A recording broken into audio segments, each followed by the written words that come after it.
Hi, everyone. Thank you so much for joining us for the Uplifters podcast. Today, we have a very special guest, Charles Read. He's the CEO of GetPayroll. And as you know, we're committed to uplift individuals through the journeys and the stories and the inspirations from entrepreneurs, successful entrepreneurs like Charles. And we're in the business of helping people transform their journey, give them insights and value, and really help them raise the bar for their life, for their financial future, for their business future, and for a good lifestyle. And so, without further ado, I'm happy to introduce Charles Read. Charles is a certified public accountant, a CPA. He's also a U.S. Court Practitioner, a member of Internal Revenue Service Advisory Council, and the founder of GetPayroll. Charles, thank you so much for joining us on the show. My pleasure, Adam. It's a pleasure to be here. So, Charles, thank you again, and tell us, what is your journey? How did you get here to GetPayroll, and how did you get to today? It's a long journey. It's getting longer every year. Well, after high school, I joined the United States Marine Corps. Served 4 years, 2 years overseas, combat veteran, Vietnam. While in service, I married my wife. She had 5 kids when I married her. She was 10 years older than I was. I claim insanity, but we were married for 45 years till she passed about 6 years ago. After the Marine Corps, I worked and I realized I really needed a degree. So I went to University of North Texas and got my bachelor's and my master's, passed my CPA exam while still in school. Went to work for major companies, TI, Texas Instruments, JCPenney's, others, small and big, and realized in my early 40s, I was never going to run a major corporation. I don't have those political skills to operate in that environment. I'm unwilling to stab people in the back and throw them off the ladder. So if I wanted to run a company, and I grew up in a family business, I was going to have to start my own. So 30 years ago, I hung out my own shingle. I'd actually taken over a franchise that went belly up, and the franchisor went belly up. The franchise, we just changed the name and kept going. And that was 30 years ago. We were doing mobile accounting and payroll. Here about 10 years ago, I sold the accounting practice to my partner who I'd taken on. And now I'm run a payroll company, or several of them, and provide payroll services around the country to small and medium businesses. That's the short story. Wow. So it must have been challenging, right? From, having that corporate types of experience and, being in the service. Thank you for your service. And, having those fundamentals there, it's, some of it has some alignment with being an entrepreneur, and some of it is, not so entrepreneurial. So True. Can you talk to us about that? Sure. There's a couple of things. One of the things the Marine Corps gives you, or any military service, is it gives you discipline, both external and internal. And in the Marine Corps particularly, mission is the overriding. The mission, the men, and then you. Okay? So it's important that you complete the mission. And so that translates well into business. I get the job done, whatever it takes, and I have the discipline to do it. And those have been very valuable to me. I've been out of service for 50 years, but once a Marine, always a Marine. So you never, there's no such thing as an ex-Marine. We're just not on active duty. Yes. Okay. Yeah. So the discipline and the tenacity that, complete the mission were very important. Then I learned a lot of things working for major corporations, got my accounting chops, got my experience to finalize my CPA, worked in a number of industries, worked with a lot of people in different areas of the country, and became comfortable with all of that, which translates well into taking care of clients. One of the problems I had with one of the CPAs I hired was once he was approaching his CPA and he got his certificate working for me. And the moment he became a CPA, he thought he knew it all. And he would be telling clients how to run their business. Well, that's not our job. Our job is to help our clients with the accounting and the finances and so on. But I know little about running a dog grooming salon or I know some about running a manufacturing company, but I don't know about making his widgets or running a generator company or any of these things. But I can help them with a lot of things financially and show them things. But I don't run their company. I'm a consultant. I provide valuable services, but I'm not there to make their decisions. That's their business. And that's something that people have to learn is that, I don't let my lawyer make my decisions for me. He advises me on risks, and then I make my own decision. I don't allow him to dictate to me how I'm going to do business. Am I right? Well, some of the times, probably not. Have I wished later that I'd followed his advice? Well, sometimes, yeah.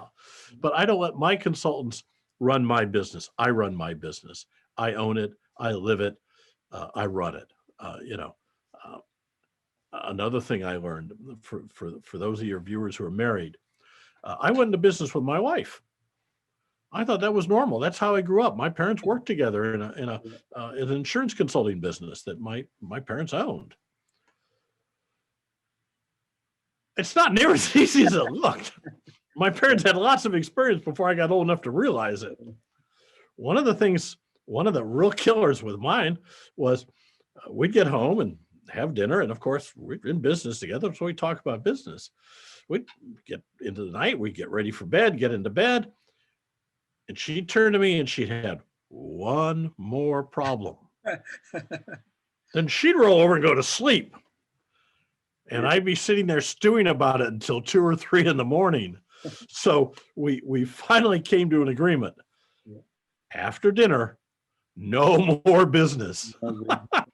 Yeah, I think it's very helpful as someone who's working with their spouse as well for the last 10 years. But it tells a lot about your character and about your mindset and about who you are as an individual, because it takes a lot, right? Just like businesses work, marriages work, and just learning how to work with one another, and is a character, definitely character building as well. It does build character. Yeah.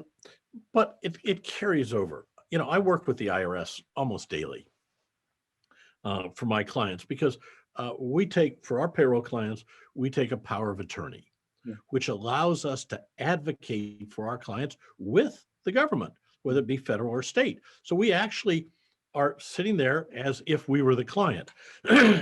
Excuse me. So I advocate and work with the IRS on my client's behalf. And the IRS is a funny animal. 100,000 people, 40% of which are eligible to retire in the next 2 years. They don't have the funds for training. The technology, some of which dates back to the 1960s. And the pandemic has just, their workforce has been not working from home. I just had one today. I've got a tax return I'm working on for a client. It was filed the 1st of July last year. They still haven't processed it. Wow. But in dealing with the service, they're people though. Yeah. They're real people that you talk to. Yeah. And to yell and scream at them, as taxpayers have a tendency to do, is counterproductive. Don't do that. Treat them like people, laugh with them, talk to them. I had a examiner I was talking to in New York one time. We spent 20 minutes talking about grandkids. Okay.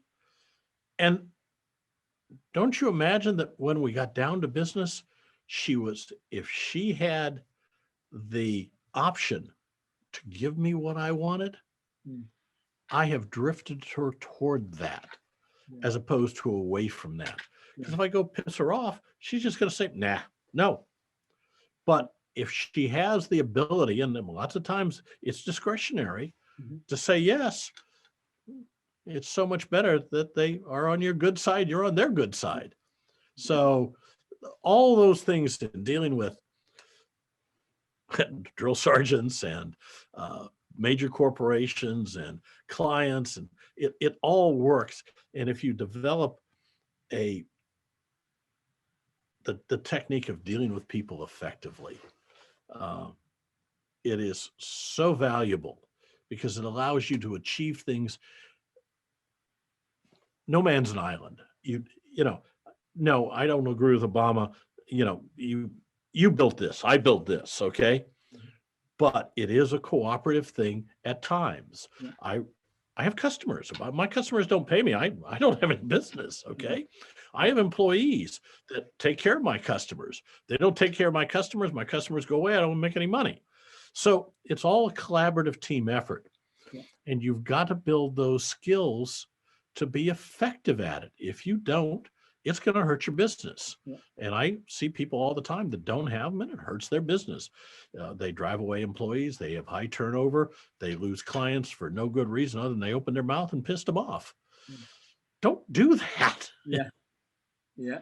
If you want your business to scale and grow and you want to build it properly, yes. One of my mentors shared with me when, she's in her 70s now. And she said to me, corporations are people. I mean, it's kind of goes in alignment with what you were sharing about the IRS, and you've got to talk to them. And the people skills and the social skills are very, very important in today's business environment. So Absolutely. let's talk about some of the challenges maybe that you had along the way that maybe was either an obstacle or a challenge, or maybe something really tough that, if Sure. you didn't, persevere, it would have pulled you in a different direction, right? My eldest daughter died of cancer in 1992. She'd lived with us. She was 30 when she passed. She lived with us the last 9 months while undergoing chemo before she passed.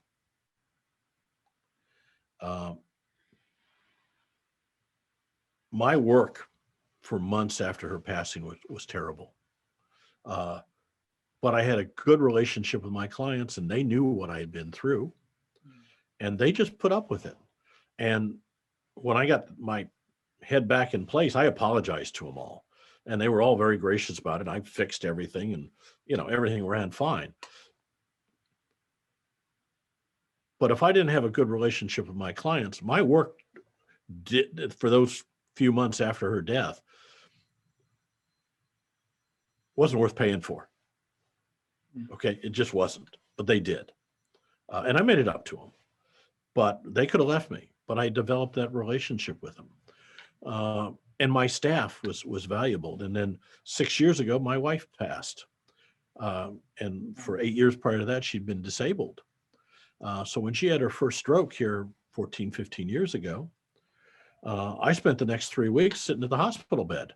She was in ICU. I was there every day, all day until they'd kick me out. Without my staff, my business would have died. They kept it going.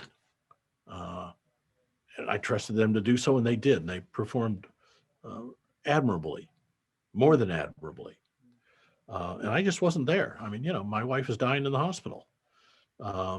She didn't at that point, but she lived for another 8 years. So these relationships that you build with other people are extremely valuable.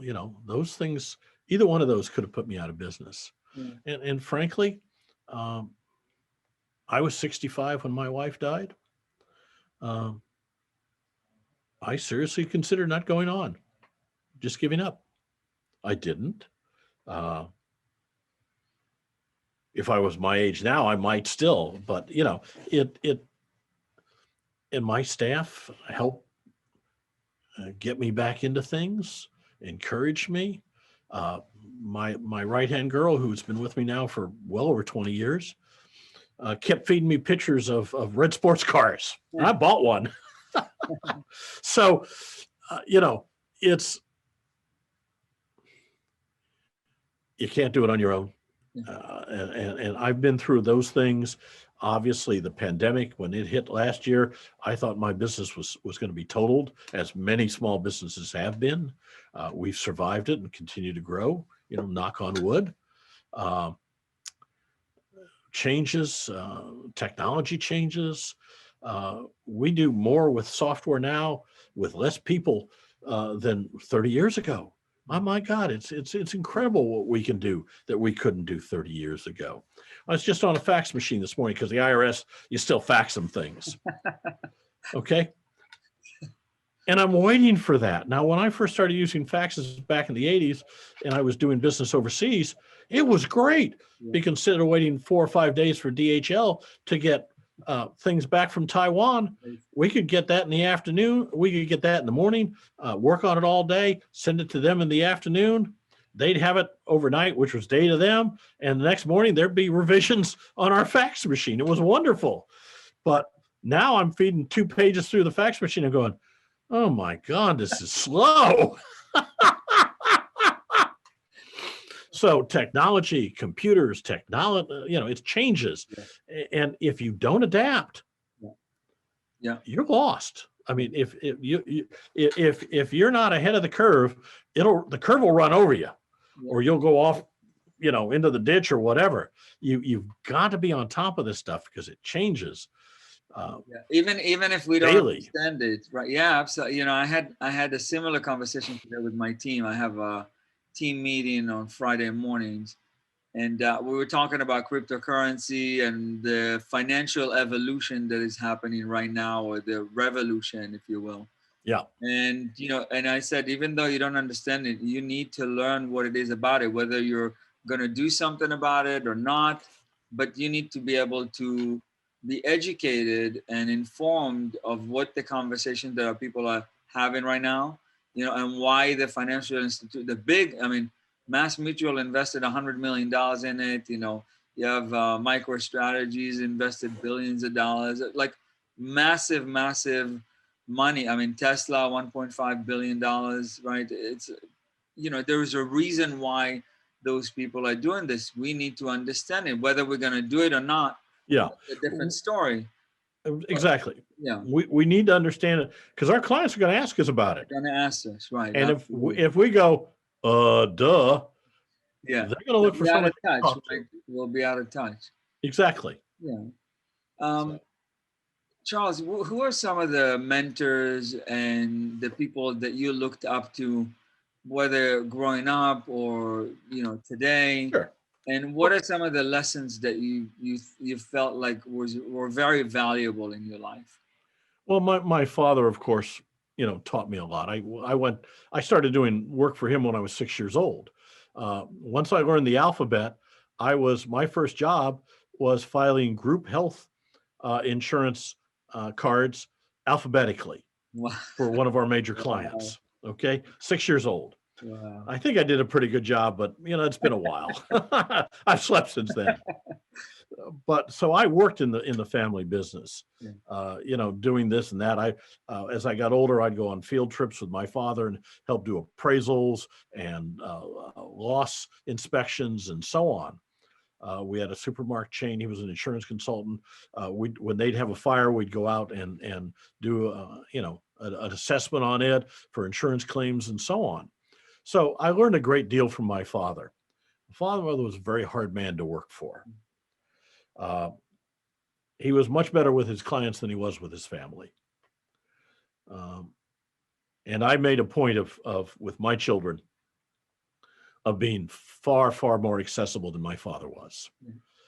His father wasn't accessible to him, and he never learned how to be. I learned how to be, with my daughters. I was at every swim meet. I was chaperone things, all kinds of things. If I could be there, I was there, period. And I worked very hard at being there for them. And they appreciate it now, and they're grown. Yeah. So he was flawed, as we all are. But I learned how to deal with clients and so on from him a great deal. He was a World War II Navy veteran, had his own demons and own PTSD. Then my favorite business author is Tom Peters. I've read his books and I reread them. Another one is Michael Gerber, The E-Myth Revisited. I say to everybody that's in business, if you haven't read it, read it. It teaches you how to work on your business instead of in your business. And that's so important. A good friend of mine recommended that to me now 20 years ago. And it saved my business because I was working in my business, not on my business. And so that was extraordinarily valuable. Ebook, The E-Myth Revisited by Michael Gerber. I buy it by the dozen and hand it out to clients because that's how valuable I think it is. So those are some of my mentors and some of the business authors. I read business books all the time. Some are great. Some are terrible. I reviewed Mark Cuban's book here a couple of years ago, and it was a collection of his podcast, his tweets, his emails or whatever. And, I thought it was a waste of $7.95. So they're not all good. Yeah. But some of them are, and I try to get something out of everything. And that's key as we're talking about technology. You got to learn. You learn all the time. I learn new things every day. I'm in my 70s now. I learn new things every day. I learn new ways to make money every day. There's businesses I've never heard of that I'm now doing payroll for. People are making money in ways that I never conceived of. So the world is fascinating, exciting, and fun, and you need to treat it that way, and you need to educate yourself. I was in my 60s when I became a U.S. Tax Court Practitioner because the IRS was getting more and more hard to deal with. So I went and got my USTCP so I can file a tax court petition for my clients. And 95% of all tax court cases are settled before they ever go to court. So it was another arrow in my quiver that allows me to better serve my clients. So I went and took classes for 2 years, and the U.S. Tax Court gives the exam once every 2 years. Wow. In DC. Live. Wow. Okay, they've not gone to computerized. It's live in DC, and that's it. You miss it, it's 2 years before you can take it again. Wow. And less than 10% of the people pass it. And I passed it the first time I did it because I prepared for it. Yeah. Which is another thing I learned from the Boy Scouts. Go back way back. I was a Boy Scout when I was a kid. Be prepared. Preparedness is everything. Luck is when opportunity meets preparedness. Okay. That's luck. If you're ready for it, you can take advantage of it. If you're not, it's just going to keep on going. Right. Opportunity, only knocks once. And if you're ready for it, you'll seize it and be successful. If you're not ready for it, you're not going to be able to seize it. Yeah. So those are things, you've got to, you control your life. You control your happiness. You control your business. Yeah, certain things interfere. The pandemic interferes. The government interferes. My God, tax laws change all the time. Yeah. I get updates on right now. We're getting probably 4 or 5 updates a week on minimum wage changes around the country. We're in the payroll business. It's important to us. So, it's constant change. The last 12 years have been constant change in tax laws, and the next 4 aren't going to be any better. So you got to be prepared. You got to be on top of things. You got to read, got to study, you got to keep up, got to learn, got to get better, got to get smarter. Sooner or later I'm going to run out of road, I guess. But at the moment, it's a fun journey, and it should be. Yeah. You should have fun with your business. You should enjoy what you're doing. If you don't enjoy what you're doing, find something that you enjoy. The old saw, find a job you like and you never work a day in your life. And it's true. Again, I'm in my 70s. I get up and come to work every day. I like it. I mean, what am I going to do? My wife's passed. I'm going to sit home by myself? No, thanks. Yeah. I'm bored myself. Yeah. Thank you, Charles. Charles, you wrote a book. And so can you share with us that journey, the payroll book? The payroll book. Yeah, the payroll book. See, I wrote the book on payroll, so. And you know, I wrote a book about personal finance. It's called Unleash Your Financial Powerhouse. And, you know, I can vouch for how challenging it could be to go through the journey of writing. And especially, I wasn't like an author by birth, right? And so, and that's what people think, that they need to have this, this ordained skill that they get from above. But so I wanted to, if you could share some of your thoughts and maybe some of that journey and what you wanted to accomplish by writing the book. Yeah, I mean, I'm a fair wordsmith. I always have enjoyed words and vocabulary, and I'm good at that. And I wrote in school and so on and so forth. And I've written 3 smaller books, but this is my first big book, and it's a 2-year process for me. We got Wiley to publish it after it was written, and they helped with the editing and the layout and so on, which was great because they're experts at it. I'm a fair dinkum wordsmith, and I understand payroll, but books, that's a whole nother skill. And I've learned a lot about books in the last few years and about publishing and publishers and everything else. It's been an interesting journey, but it's 90,000 words. It's 30 years of experience distilled down to 90,000 words. And I wanted it because there was nothing good out there for small business. The best source for payroll knowledge prior to this was the Payroll Source Book. It's put out by the APA, and it's $600. $600 is a lot of money to a small business for something that they're managing to get by with. Why do I need to, I'm getting checks out. My people are getting paid. I haven't paid too many tax penalties, but to lay out $600 in cash for a book that I then have to read. So for $29.95, this is available from Wiley. It's on Amazon.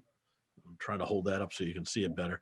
It's available from Amazon, Barnes and Nobles, and other fine bookstores. And it's a guide for small business and startups. If you're the payroll manager at JCPenney's, don't bother. If you don't know all this, you should. Okay. But if you've got the corner grocery store, you've got a small manufacturing company, you've got a dog grooming salon, if you've got employees, this is an inexpensive way to get a very, very good reference book that will keep you out of trouble. And that's what I wanted to do. I wanted to keep those people who weren't clients out of trouble with the IRS, out of trouble with the state, keep their employees happy. There's all kinds of laws involved in payroll, and they change. Yes. But if you don't have a basic understanding and a knowledge of where to go look and how to analyze these things, what's a pre-tax deduction? What's a post-tax deduction? Yeah. What's FICA? And why does it vary based on my deductions? All these things. Overtime, who do I have to pay overtime to and why? Oh, can I just pay them as contractors? Well, yeah, but you'll probably lose your business. There's so many, the common law rules on independent contractors, there's 20 of them, and they're all subject to interpretation. And that's changing. The independent contractors in California, well, they were, then they weren't, then they are again. Right. It's crazy. Yeah, it's crazy. So I wanted to give people a baseline to work with, an understanding. I deal with things that one of the chapters on this cheat. If you've got an unclaimed paycheck, that's not your money, my friend. That has to go to the state. It's required. And if they catch you, basically they'll ream you over it. It's not your money. It belongs to the state, according to the state, and that's the law. You're a second late on a payroll tax deposit, you get penalized. Can you get it abated? Absolutely. I'll show you how. Okay. Previous fiscal year, IRS issued $13 billion in employment tax penalties. 13 billion. Over half of them got abated. by people like me who knew what they were doing. And there's ways to do that. And I wanted to explain to people how you can do this, how you can get penalties abated, how to avoid them to start with. Yeah. All the legal aspects, depending on how many people you have, you're subject to different laws. Okay. If you got one person, you got the whole panoply of laws you're subject to, FICA, overtime, and so on. But when you hit 10 and 25 and 50 and 100, you got more laws you're subject to. Labor posters, what do you got to post? What do you got to do? I can just go through the book and it's it's super 30 years of experience. It's years of experience. It's super valuable. And even through my work with which we run very similar to a virtual family office, we get to learn, maybe not as deep as you are, but about all the tax changes, all the financial change. I mean, for example, you talked about California. California right now has a new almost mandated retirement plan for small business owners and entrepreneurs, or people that don't privately have a retirement plan. Now they'll need to offer it. And if not, they have to go with the state, like program. And if not, they're going to get penalties. So there's a lot of things like that, all of the defined benefit deductions, opportunities that could put hundreds of thousands, millions of dollars in a small business owner's, pocket. Absolutely. There's a lot of things that, it's just knowledge and experience. And when we speak with business owners like that, right, it's the difference between them knowing and not knowing can really, grow their wealth and perpetuate their wealth, and give them a lifetime income for the rest of their life, as in terms of. So this is so important. I used to carry a 7 and 66 licenses. I was a registered investment advisor. I gave it up because you can't do both. You can't do taxes and investments. So I use a professional money manager, as people should. To try and do it yourself, it's like trying to do your own payroll. It's crazy. You don't do that. I use an investment advisor, and he handles that. He's setting up a 401k for my company. He's doing all kinds of things, because I can't keep up with it. Though I'm trained and licensed in it, you can't do everything. This is our whole business, as is yours. We outsource. We're an outsource facilitator. You come to us for payroll. We're experts at it. We got the software, the computers, the training, the experience, the people, the knowledge. I wrote the book on payroll, people, and that's what we do. We do payroll, and we're great at it. You do financial planning and outsourcing and so on, and people need that. I don't bake my own bread. I don't raise my own cattle. I don't make my own clothes. All that's outsourced. So why would you not outsource things that are critical?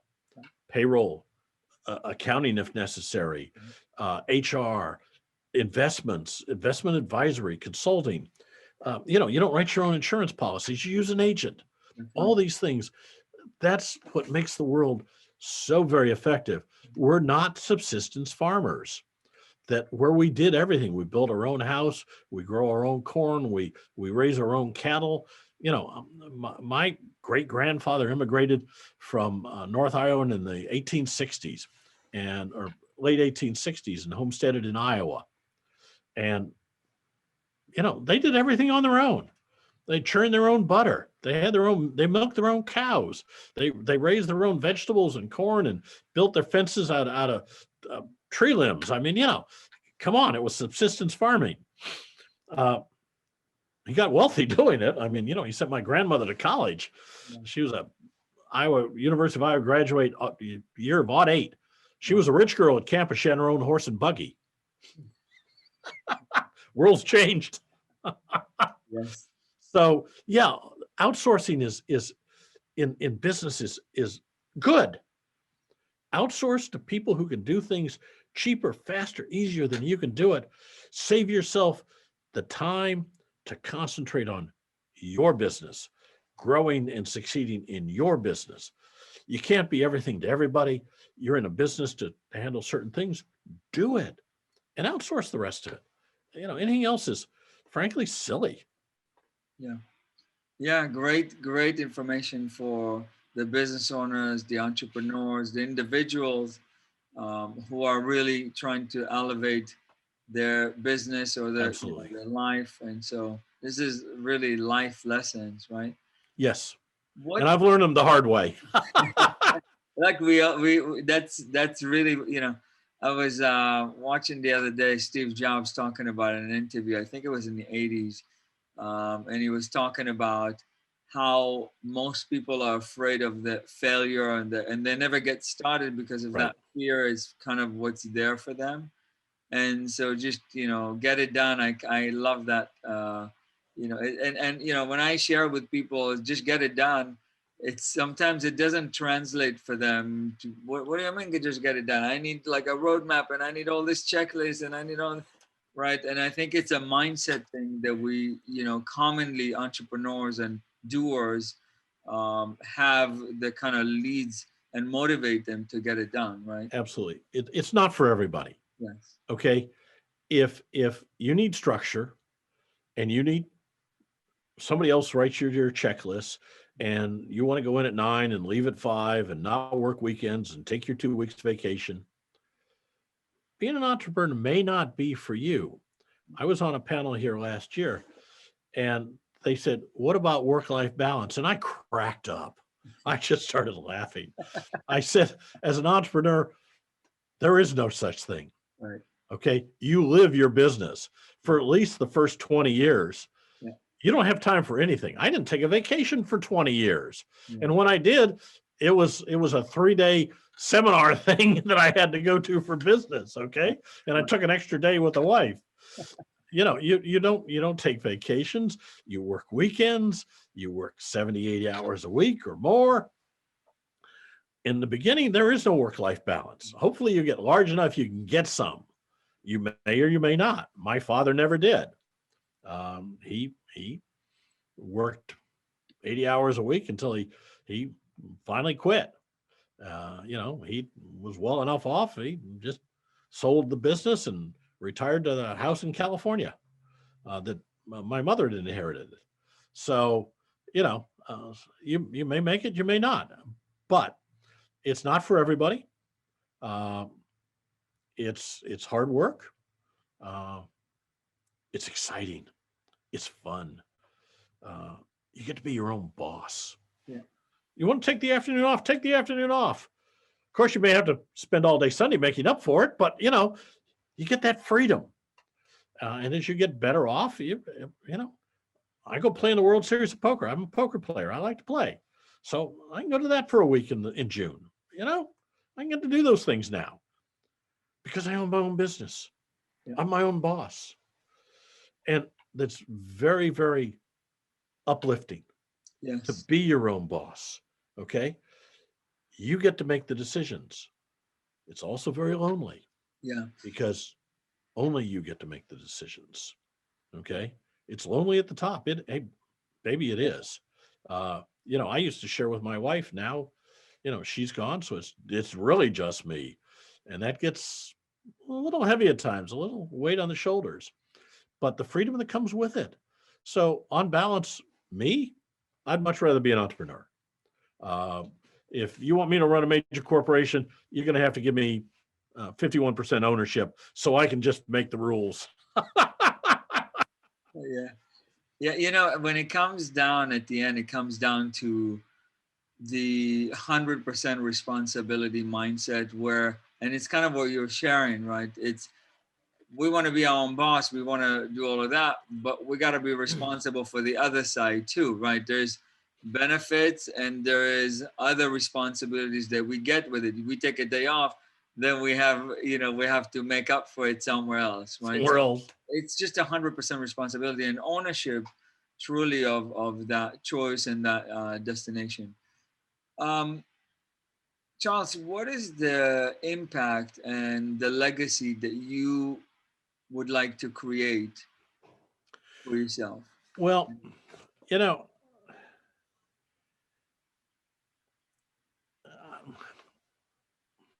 I have a staff. I have people here that do wonderful work, and they're probably going to get the company when I decide I'm going to quit. I want them to have it and ownership and the gains that come with it. I pay them very well.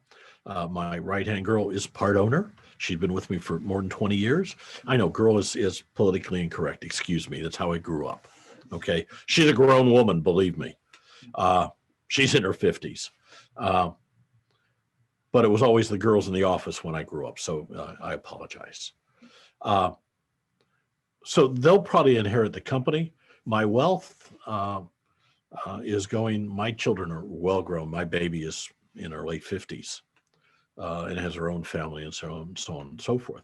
So I've set up at the Rotary Club of Dallas Foundation here in Dallas, a scholarship fund that is the Ruth Reed Memorial Scholarship.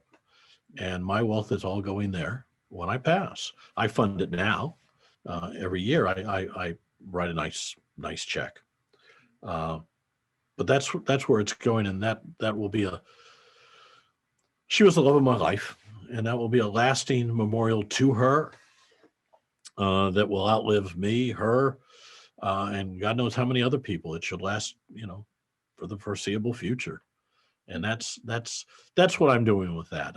I don't need I don't need a statue out front. I don't need my name on the building. I work for a guy. Rotary Industries. It was here in Dallas. Footwear people. And about once a year, he'd take us all outside and he pointed that was his name on the building. And if we didn't like that, we didn't have to come back inside. He's bankrupt and out of business. He's dead now. That's no way to treat people. Okay. My people are the most valuable thing I have. The most valuable asset I have is my people. Yeah. They allow me to make a nice living, just as we allowed Jim to make a nice living in Jim Autry. Without us, and he basically ran off his sales staff and went bankrupt a few months later. Yeah. He let his ego override his business sense, and it destroyed him. Yeah.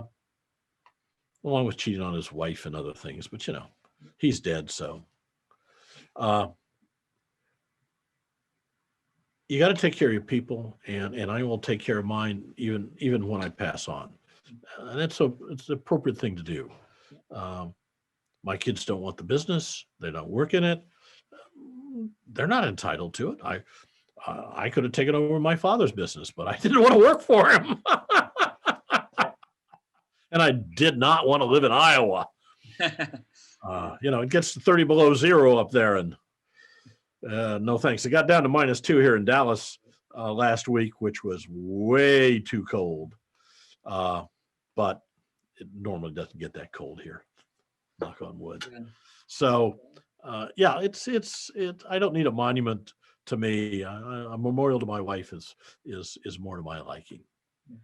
I always get inspired by meeting fellow Rotarians. I've been a Rotarian for 12 or 13 years. Actually, I was on the committee of the scholarship committee in Los Angeles, LA5 club. But it's quite extraordinary, the commitment to service above self. And I hope people get to learn more about the work of Rotary and. Yes. What people are doing there, and the commitment to community and to others, and the 4 values, and it's just really, really special and extraordinary. I feel so blessed to be a part of it. It's a wonderful organization. It does wonderful work, both in the community, in the nation, and in the world. Mm-hmm. And if you have any thought of being involved in a service club, call your local Rotary Club and say, you heard about Rotary and you'd like to know more. They'll invite you to a meeting. Yes. And they'll gladly teach you all about it. It's a great organization full of mostly very good people. Yeah. I like you. I like Rotarians. I like to deal with Rotarians because there's a certain amount of built-in trust that you can trust in a Rotarian, particularly a long-term Rotarian, because those that don't want to commit to the values don't tend to stay very long. That's right. That's right. Yeah. If they come in because they think they can network, oh, they last about a year and then they don't renew their membership. That's true. So, Charles, this has been so insightful. We're getting to the conclusion of the show, and I wanted to ask you, as I ask all of our guests, to share maybe a couple of minutes about some of the things that you care about, or what you would like to enlighten people with, something you want to share about your business, or some nuggets that you think would be valuable for others. Sure. Well, there's a couple of nuggets that I use constantly and I repeat over and over. One of them, I don't know where it came from, but it has to do with customer service. And it goes, there's never a traffic jam on the extra mile. Go that extra mile for your clients, because most of your competitors won't. Our retention rate is incredible compared to our competitors because we take care of our clients. We love our clients and we bend over backwards. And sometimes it costs us money. But you know, when you have a client that stays with you for 30 years, you can spend an awful lot of money here and there taking care of them because you get that fee every week or 2 weeks for 30 years. Come on, baby. How much is that worth to you? Right. And the other one, and this is very important for an entrepreneur. It's a Bill Gates saying. People overestimate what they can accomplish in a year and underestimate what they can accomplish in a decade. You're in for the long term, baby. Yeah. It's not this year, it's the rest of your life. Right. Okay. So plan it that way. Yeah, this year may be disappointing. And I've had disappointing years. But you got next year and the next year and the next year and the next year. And if you keep working at it, you'll have great years. Yeah. And those great years will more than make up for the down years and put you on a higher level to keep going up from. It's time value of money, time value of effort, time value. You know, Einstein's, the greatest force in the universe is compound interest. Okay. So whether it be in investments or in your business, keep investing and let it grow and keep growing it and keep encouraging the growth. And you'll be amazed over time what you can do. You know, where I'm at compared to where I was at 30 years ago, you know, I make a nice living. Yeah. I drive a nice car. I've got a nice house on the lake. You know, I'm funding a lifetime scholarship in my wife's name. I've got a dozen people that work for me full time that I'm responsible for their livelihood and their families. You know, when I started out, it was just me and Ruth, and we only had to make enough money for the two of us. Well, it's not where we're at today. So it's work at it. It takes time, and you can succeed. It just may not do it in a year. It may take a decade, but you can do it. Thank you. Thank you so much. Tell us again where in our audience, where we can find you. Sure. Obviously, GetPayroll.com is the website. The book is available at thepayrollbook.com. If you go on there, for your listeners and your viewers, if they go on there, and they will find a link for a free payroll book. If they put in podcast as the keyword, okay, podcast will get you a free book, no shipping, no handling, no nothing, a free payroll book for your viewers. Thank you. Thank you so much. It's been such one more thing. a pleasure. I give out my number. They can call me at 972-353-0000 if they've got a question. That's wonderful. Charles, what a wonderful, wonderful experience. And I suspect that this will continue, and I'm excited to have you today, and I'm looking forward to continuing our friendship. Thank you so much. My pleasure, Adam. Have a blessed day. You too.